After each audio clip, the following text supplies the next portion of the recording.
और स्वरूप भीतर सूत्र से इसके भीतर कहा है प्रतिक्षण परिणाम नो और इसी भावावृत्ति चित्त शक्ति। ये जो होता है प्रतिक्षण जो कार्य करते रहता है और इसके सिद्धांत के भीतर समाधि काल के कारण से योगियों का स्थूल सूक्ष्म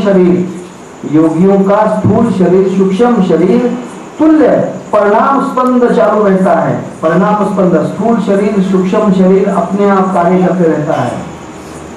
और इस कारण उसने कहा है कि अर्थात जो भी कार्य होता है स्थूल देह सूक्ष्म देह अवस्था के भीतर रहता है और उसके भीतर समाप्ति होते हैं, इसके भीतर समाप्ति होती है और वो समाप्ति परिणाम की नहीं परिणाम क्रम की होती है। परिणाम की समाप्ति नहीं होती है, परिणाम क्रम की होती है। परिणाम और परिणाम क्रम का अर्थ क्या होता है? परिणाम और परिणाम क्रम नहीं समझता। परिणाम और परिणाम क्रम, एक मनुष्य है, वहां मनुष्य मर गया, ये परिणाम है उसका, मनुष्य मर गया।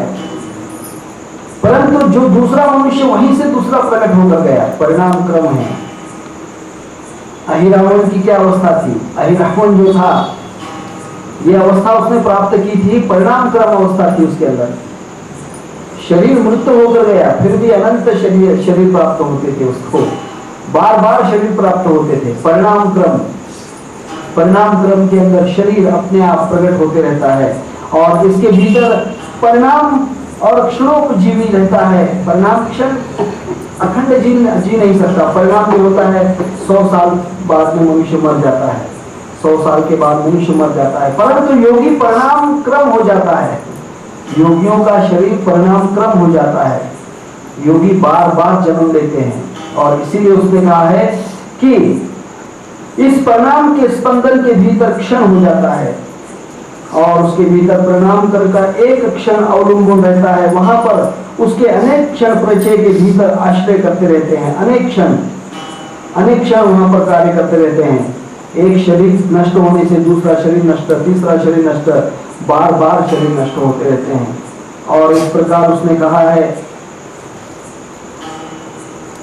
इसलिए उसने कहा है कि यह जो कार्य है सर्वक्षण किसी विद्यमान अवस्था के भीतर वहां पर नहीं रहते हैं, विद्यमान अवस्था के भीतर नहीं रहते। कोई भी पूर्व क्षण अभाव और उत्तर क्षण उदित होता है। देखिए, पूर्व क्षण अभाव और उत्तर क्षण उदित हो जाता है। देखिए, एक बूंद है। अगर आप कहोगे कि ये जो पानी का झरना है, नदी जो है, नदी की जो बूंद है जैसी की वैसी करेगी, ऐसा कार्य नहीं है। ये बूंद एक क्षण दिखेगी, इसके बाद कभी नहीं दिखेगी। अगर समझो 9 तारीख, अभी आज की 8 तारीख है ना, 8 तारीख 8वां महीना 2007, ये क्षण फिर से कभी नहीं आएगा, दूसरा क्षण आएगा ही नहीं। यही कारण है, दूसरा क्षण आएगा ही नहीं। अभी देखिए, मैंने आपको एक क्षण पहले कह दिया, 8 तारीख 8वां महीना 2007, ये वर्ष कह दिया। अभी कहा था, ये क्षण चला गया, ये क्षण चला जाता है। और इसीलिए उसने कहा है कि कोई भी पूर्व क्षण पूर्व अभाव होने से उत्तर क्षण वहां पर उदित हो जाता है, उत्तर क्षण कार्य कर जाता है और उसका परिचय अपने आप उदित होने से क्षण के भीतर नाश पाने वाले क्षण के आधार पर अधिष्ठित हो जाता है। क्षण के भीतर क्षण निर्माण हो जाता है, एक बूंद के भीतर दूसरी बूंद निर्माण हो जाती है। इसीलिए जो संसार है इसीलिए टिक रहा है, इसीलिए संसार टिक रहा है। नहीं तो मनुष्य मर जाते, समस्त प्राणी मर जाते। ये जो मनुष्यों का कार्य है, पक्षियों का, वनस्पतियों का कार्य है। देखिए, अंडज पिंड जारज उद्भिद समस्त प्राणियों का एक ही कार्य है। क्या कार्य है? कि मनुष्य को निर्माण कर जाता है। जीवस्य जीवनम, मनुष्यों का कार्य, मनुष्यों के कार्य अपने आप जीवस्य जीवनम। शरीर का कार्य शरीर के भीतर कार्य करते रहता है, उसका क्षण किसी से नष्ट नहीं हो पाता है। शरीर नष्ट हो जाता है परंतु वहां कार्य नष्ट नहीं हो पाता। और इसीलिए उसने कहा है कि ये परिणाम क्रम अनेक क्षण से प्रचय के ऊपर आश्रित रहते हैं और ये व्यवहार के भीतर तत्वतः क्षण के अभाव से प्रचय के अधिष्ठित रहते हैं। प्रचय यह क्षण का जो कार्य होता है और अति क्षणों का अभाव उसके प्रतियोगी हो जाते हैं। प्रतियोगी का क्षण अनेक प्रकार से वापर के आ जाता है और दूसरा क्षण वहां पर नष्ट हो जाता है और उसके भीतर अनंत प्रकार के क्षण धीरे धीरे आगे चलते रहते हैं और प्रकाश है वहां पर अंधार नहीं रहता है और अंधार है वहां पर प्रकाश नहीं रहता। इस प्रकार दोनों का अभाव रहता है। देखिए, जहां पर अंधार है वहां पर प्रकाश नहीं रहता, जहां पर प्रकाश है वहां अंधेरा रहता ही नहीं है। दो बातें हैं। इसी प्रकार उसने कहा है कि वहां पर प्रकाश का अभाव अपने आप प्रतियोगी हो जाता है, अर्थात प्रत्येक क्षण उदित होने से क्षण का अभाव हो जाता है। रात गई तो दिन आ गया, दिन गई तो रात आ गया। इस प्रकार जो होता है उसका क्षण का प्रागभाव हो जाता है। उसी क्षण का विवक्षित उसकी अवस्था में प्रागभाव, उसका क्षण उदय होने पर भीतर अभाव उसका प्रध्वंस भाव हो जाता है और उसके भीतर अत्यंत, देखिए, सत्वापत्ति चित्त के भीतर प्रत्येतर के भीतर अपने आप समाधि भंग और उत्थान अवस्था प्राप्त होती है। समाधि भंग और उत्थान अवस्था प्राप्त होती है। उसके असंशक्ति के भीतर लोकोद्धार, लोकोपकार और लोक संग्रह, देखिए, लोकोद्धार, लोकोपकार और लोक संग्रह और इस प्रकार के सदहेतु वियोगियों की समाधि के भीतर वित्थान अवस्था प्राप्त होती है। क्यों होती है वित्थान अवस्था? क्यों प्राप्त होती है? जो मनुष्य पूर्ण योगी हो जाता है तो फिर से वो योगी ही रहता है, परंतु वित्थान अवस्था क्यों प्राप्त होती है?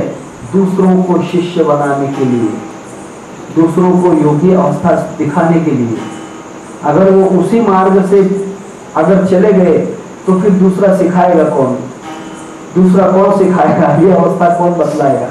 इसीलिए योगियों को वित्थान अवस्था होती रहती है।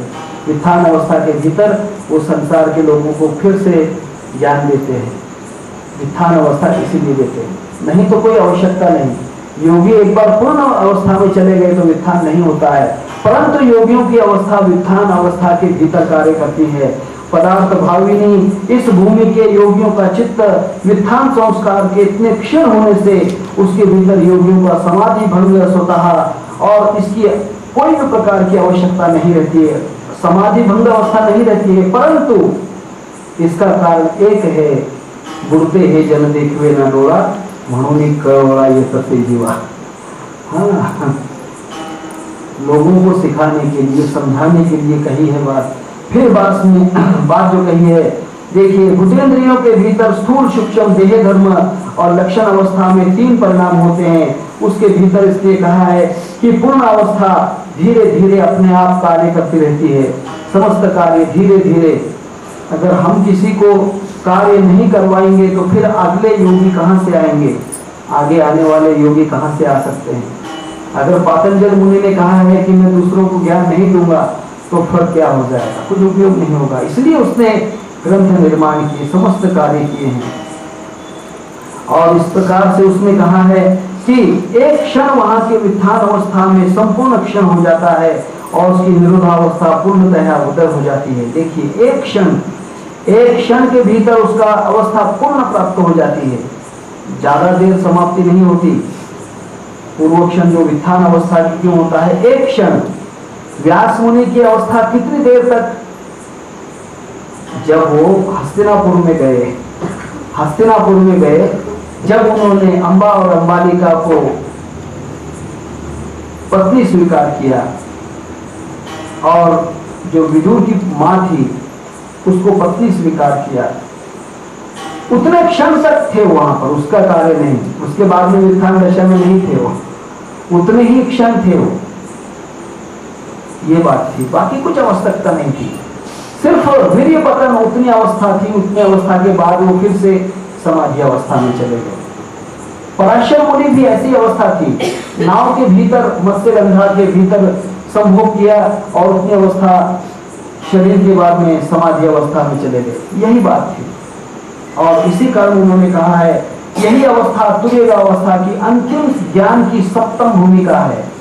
यह सप्तम भूमिका है इस भूमिका के योगियों को स्वतः वित्थान उसके भीतर कोई कारण नहीं होने से वित्थान संस्कार अतीत अवस्था वहां पर प्राप्त होती है, उसके उपशांत होते हैं और उसके निरोध परिणाम प्रशांत प्रवाह अखंड परिणाम चालू रहते हैं और उसके निरोध परिणाम की प्रशांत वाहिता उसके सूत्र के भीतर कही है और यह प्रकार अखंड समाधि चलती है और इस प्रकार सत्वगुण का उद्रेक वहां पर सत्वम सुखे संजयति इसके सिद्धांत के अनुसार समग्र कार्य करते रहता है, पूर्ण कार्य चलते रहते हैं। इस प्रकार उसने कहा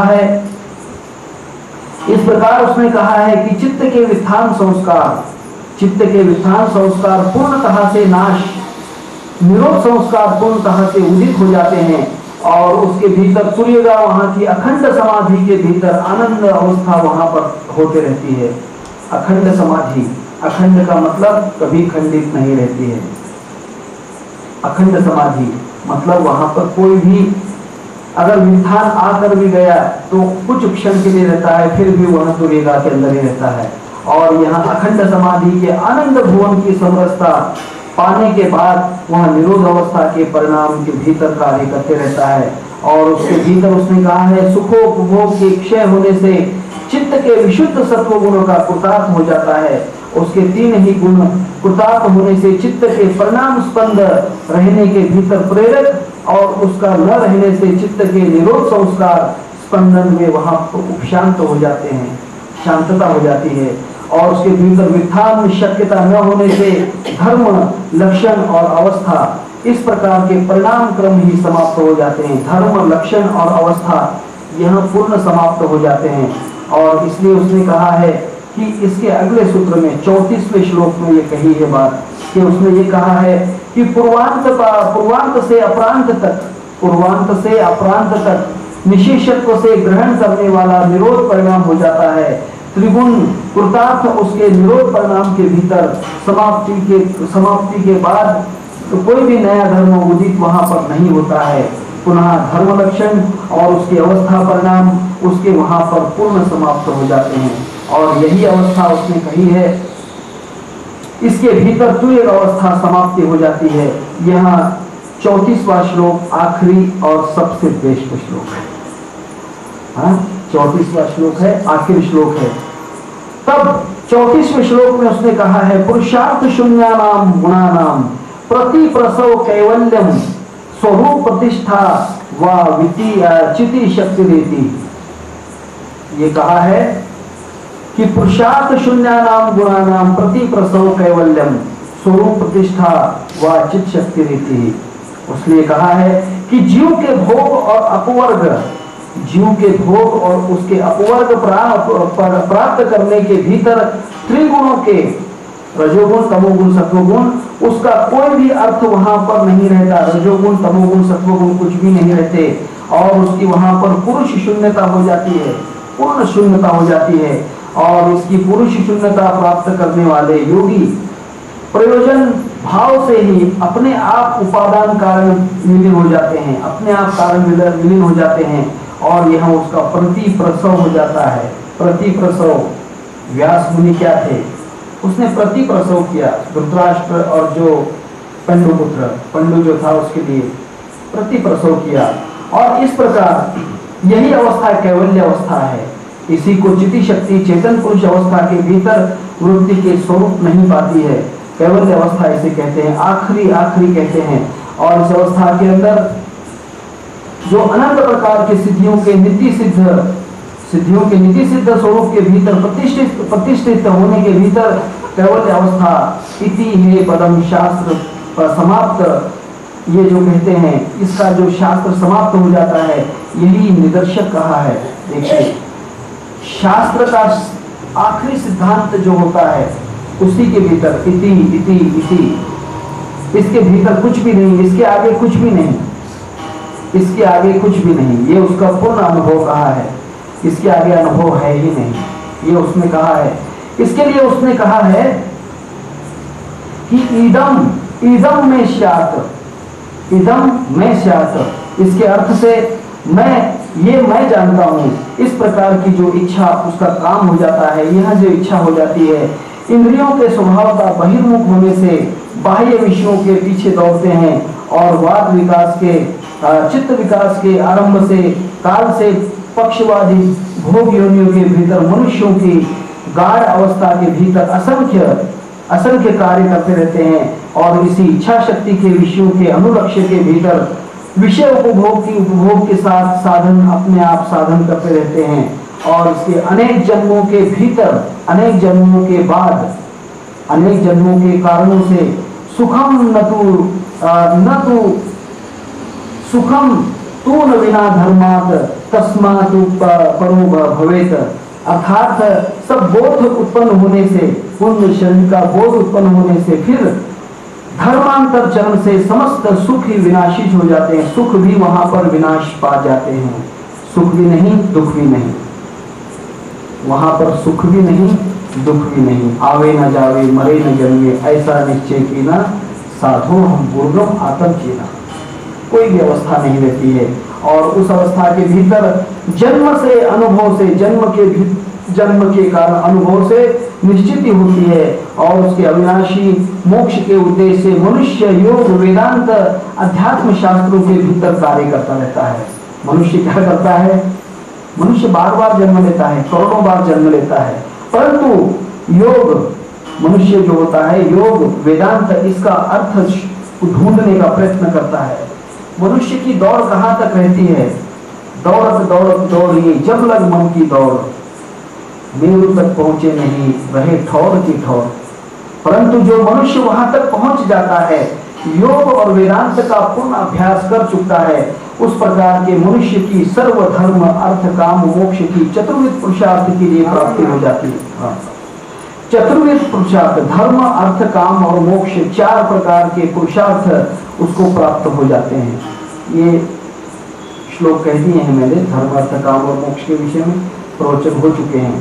तब इस प्रकार जो उसने कहा है पूर्ण धर्म अर्थ काम और मोक्ष पूर्णतः से अंतिम चतुर्विध पुरुषार्थ के कार्य हो जाते हैं और इसलिए उसने कहा है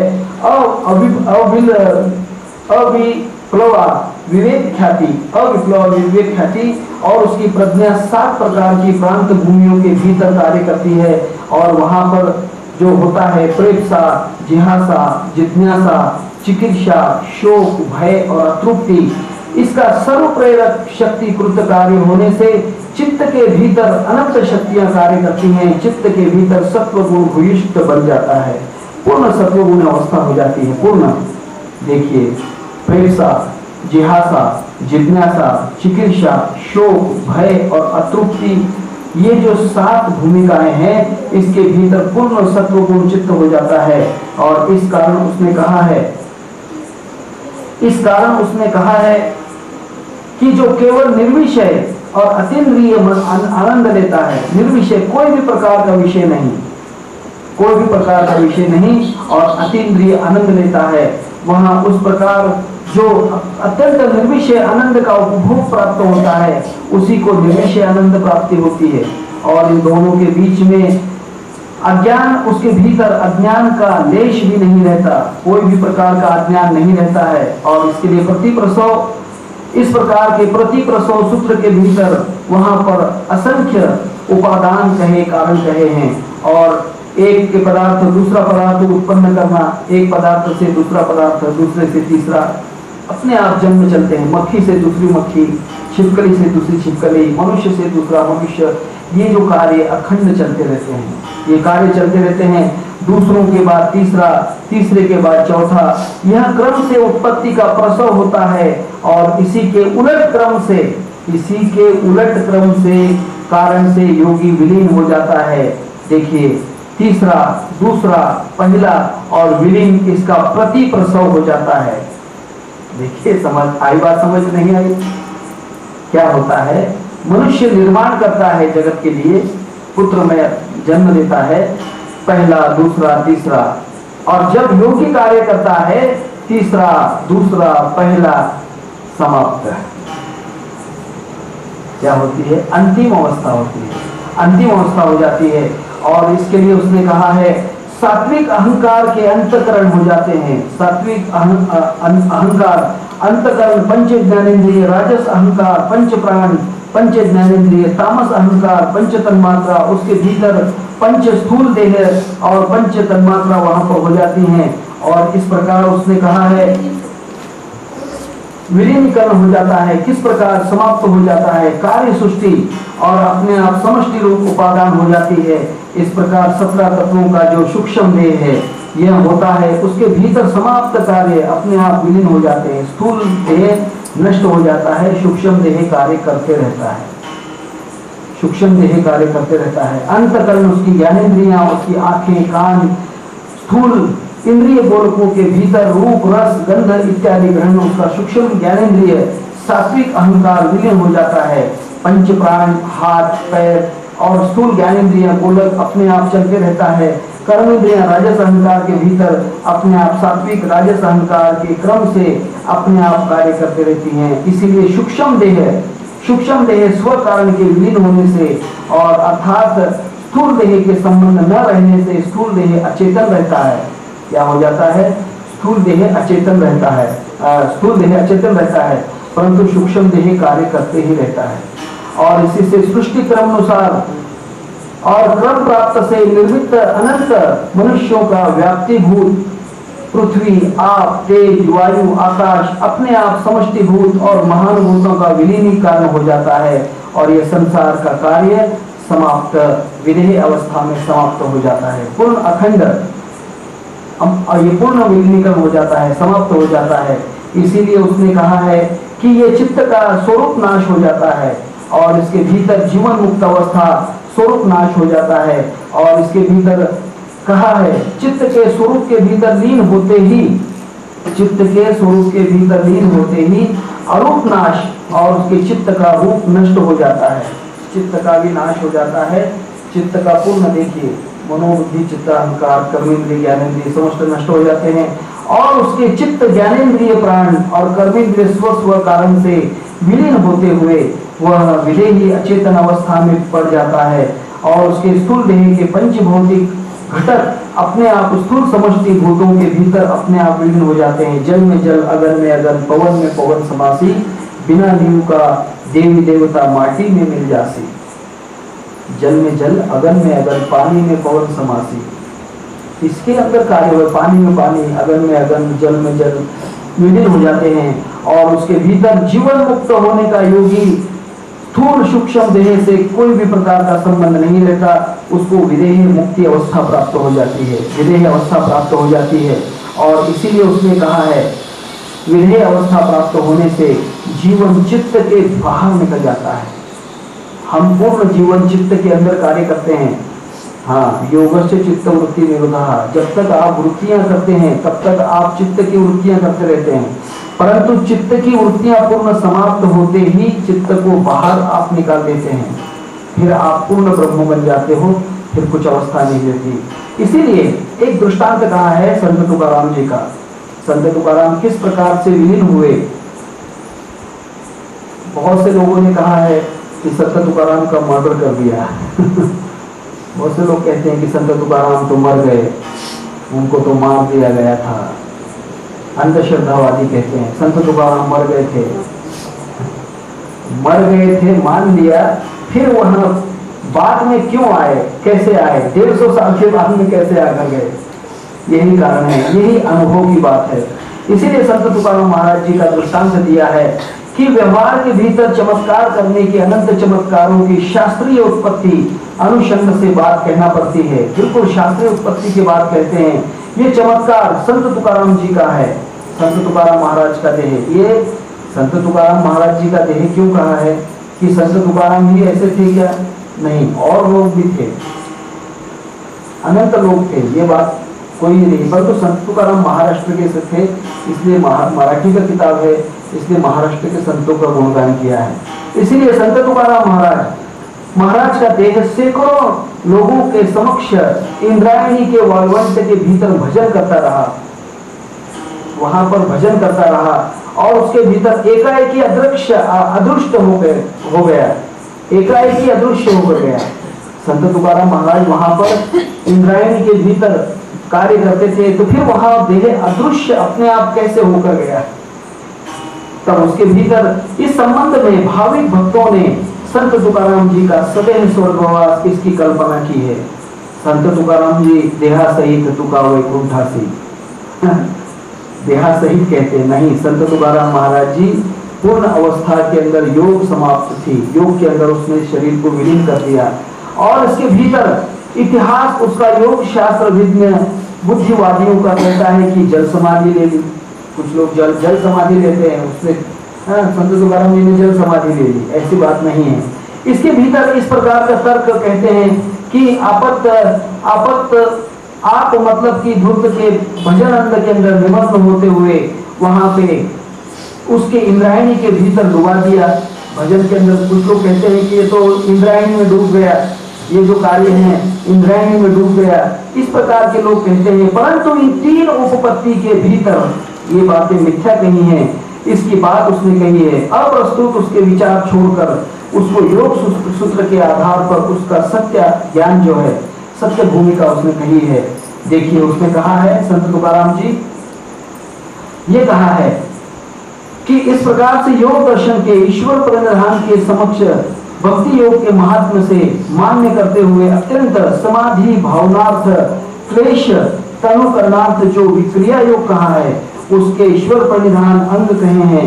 और उसके पूर्णतः से उसने कहा है कि जो प्रकार का योग दर्शन साध्य जीवन मुक्ति की विनय मुक्ति भक्ति योग का मिलता है, उस सिद्धांत को योग शास्त्र की मान्यता कही है। यहाँ दूसरी बात नहीं, योग की अनुभव कही है और सर्वथा संयुक्तिक बात है, बिल्कुल सत्य बात है। कारण भक्ति योग का अनुष्ठान अष्टांग योग के द्वारा सहजता से प्राप्त होता है।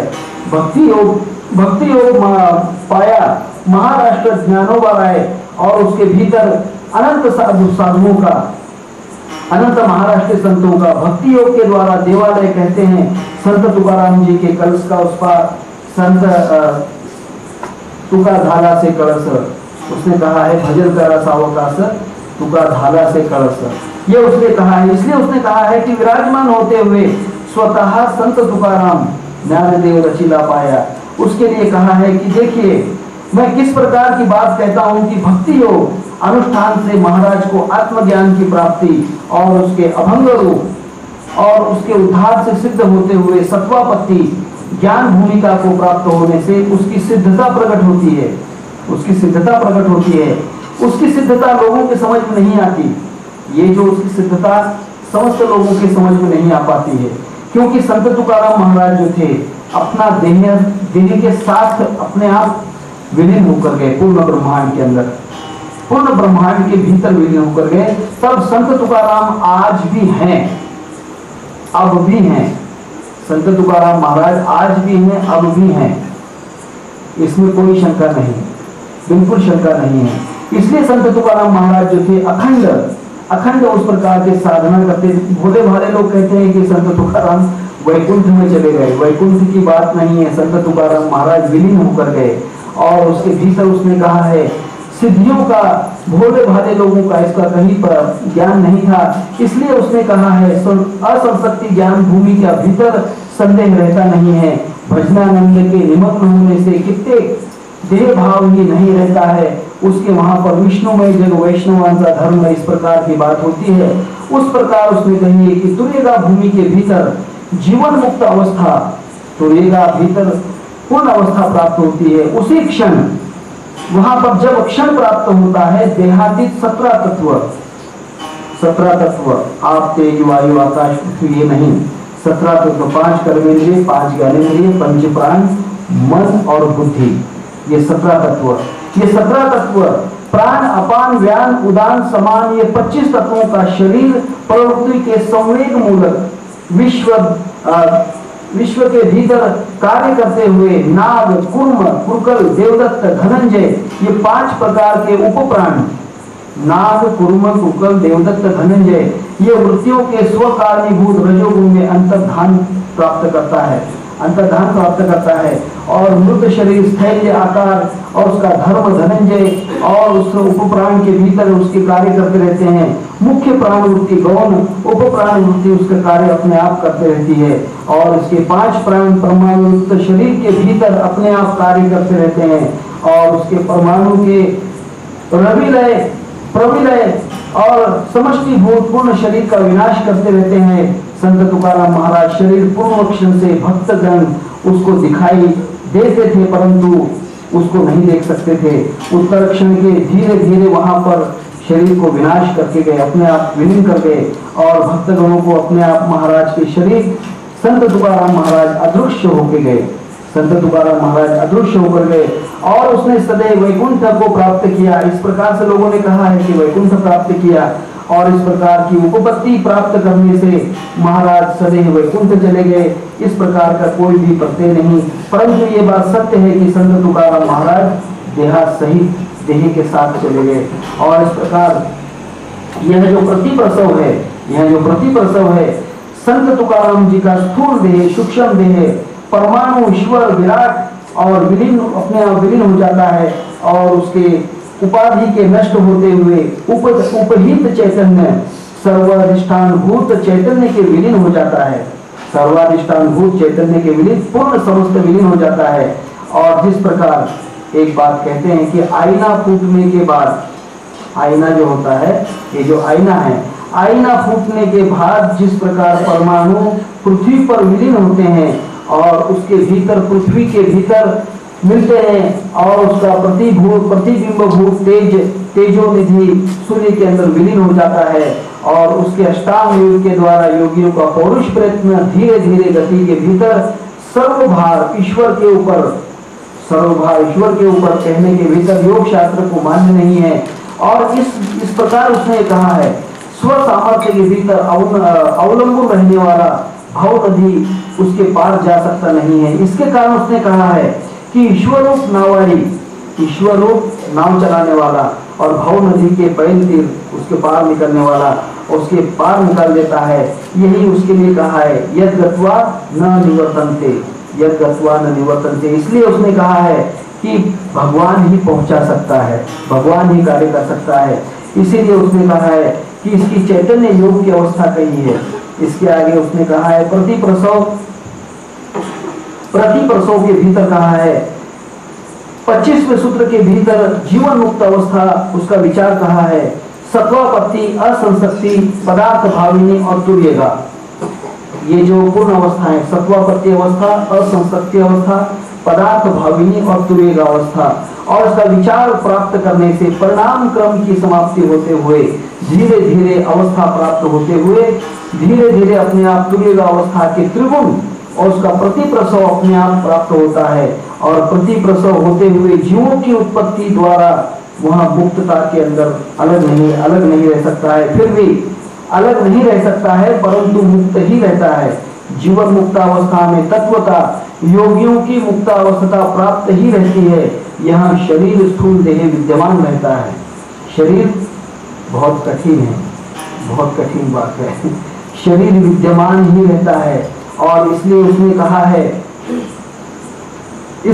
कहा है गुणा गुणेषु वर्तन्ते, इसलिए उसने कहा है समस्त जो कार्य होते हैं अपने आप चलते रहते हैं। सदैव वे मुक्ति आखिरी तुर्य अवस्था प्राप्त होती है। उस अवस्था को प्रतिप्रसव प्राप्त होने से स्थूल देह, सूक्ष्म देह और निर्माण करने से उत्पत्ति का पूरे क्रम से स्व कारण लीन हो जाते हैं। और उस प्रकार प्रकृति के भीतर भोगापचार्य उस प्रकार की उतनी सामग्री मिलती नहीं है, प्रयोजन उसके भीतर सामग्री धीरे धीरे कार्य करती रहती है। इसलिए उसने कहा है विदेह मुक्ति कैवल्य प्राप्ति होती है, विदेह मुक्ति कैवल्य प्राप्ति होती है। और उसने कहा है पुरुषार्थ शून्यानाम गुणानाम प्रतिप्रसव, अर्थात कैवल्य कहा है इस अवस्था के भीतर पूर्व के सत्वापत्ति, असंख्यति, असंसक्ति, पदार्थ भाविनी और तुर्यगा, सत्वापत्ति, असंसक्ति, पदार्थ भाविनी और तुर्यगा, ये ज्ञान की भूमिका के भीतर प्रतिप्रसव न होने से कैवल्य अवस्था प्राप्त नहीं होती। क्योंकि जीवन मुक्ति अवस्था की वहां पर क्या प्रकार होता है, सदैव संदेह उत्पन्न होता है। और इस प्रकार निवृत्ति के भीतर स्वरूप प्रतिष्ठा, चित्त शक्ति और जीवन मुक्ति, विदेह मुक्ति, इस अवस्था को भीतर अपने आप कैवल्य शब्द के भीतर, चित्त शक्ति के भीतर चेतन पुरुष स्वरूप निष्ठा वहां पर कैवल्य ही रहता है, कैवल्य ही रहता है। स्वरूप प्रतिष्ठा वहां पर कैवल्य स्वरूप ही रहता है। और इस प्रकार उसने कहा है कि प्रकृति और वह पुरुष, प्रकृति और पुरुष द्वैत पतंजलि मान्य करता है। और इसका कहता है कि देखिए द्वैत भाव कहता है, पतंजलि का सूत्र जो होता है ये द्वैत विषय है, अद्वैत विषय नहीं है। अद्वैत कब बनता है? जब पूर्ण तुवेग अवस्था के अंदर जाता है, तब तक मनुष्य द्वैत रहता है, द्वैत अवस्था में रहता है। परंतु जब तुवेग अवस्था प्राप्त होता है तब वह अकेला रहता है, दूसरा द्वैत नहीं रहता है। और इसलिए उसने कहा है कि अत्यंत प्रकार के जो भास होते हैं उसका विचार करने पर शंका को कोई प्रकार का शंका नहीं रहती है। और इसलिए उसने कहा है जीवन मुक्त का विदेह मुक्ति प्राप्त होने से स्थूल देह सूक्ष्म देह को देह का कारण अमुक्त और उसकी जनों की इच्छा और अध्यारोप प्रक्रिया के वहां पर स्व कारण विलीन हो जाते हैं। और इसका कार्य दूसरा उत्तर कार्य जीवों के दृष्टि से अकृतार्थ और जीवनों का स्थूल सूक्ष्म कारण अपने आप तीन देह प्राप्त होते हैं। और यही कारण है जीवन मुक्त की अवस्था यही होती है।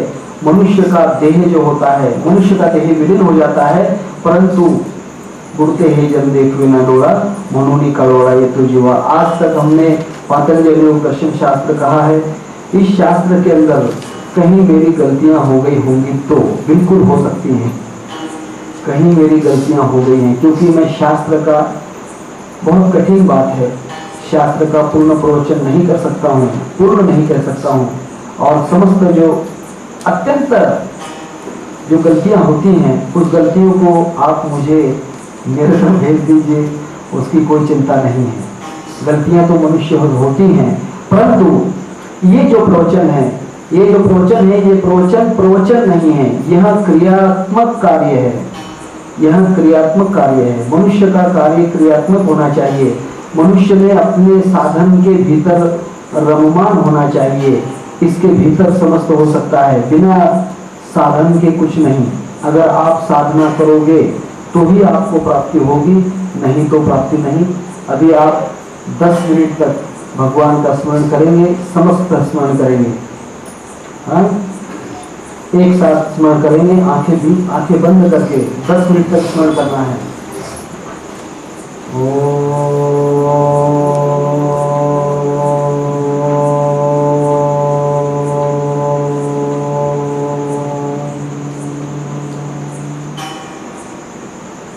कोई बोलता नहीं, कोई बोलता नहीं।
विष्णु का बोल, विष्णु को बोल दो, बंद कर दो।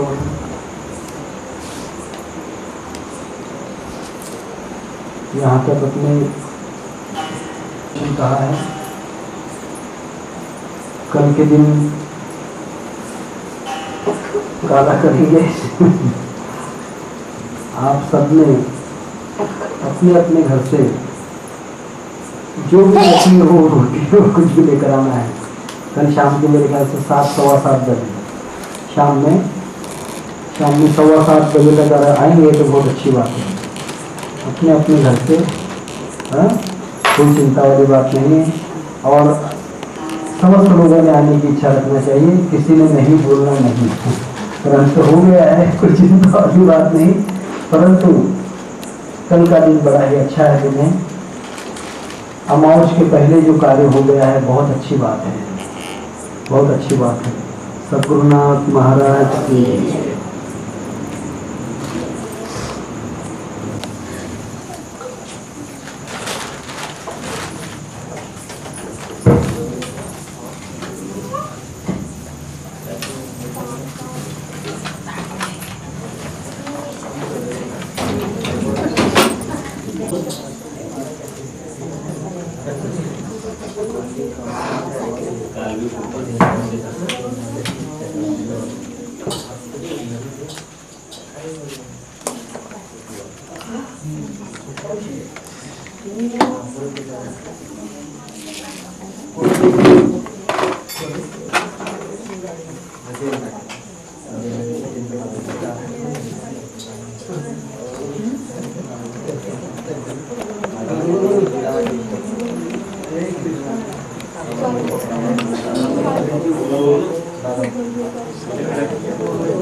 माझ्याकडे 3100 रुपये आता आहे.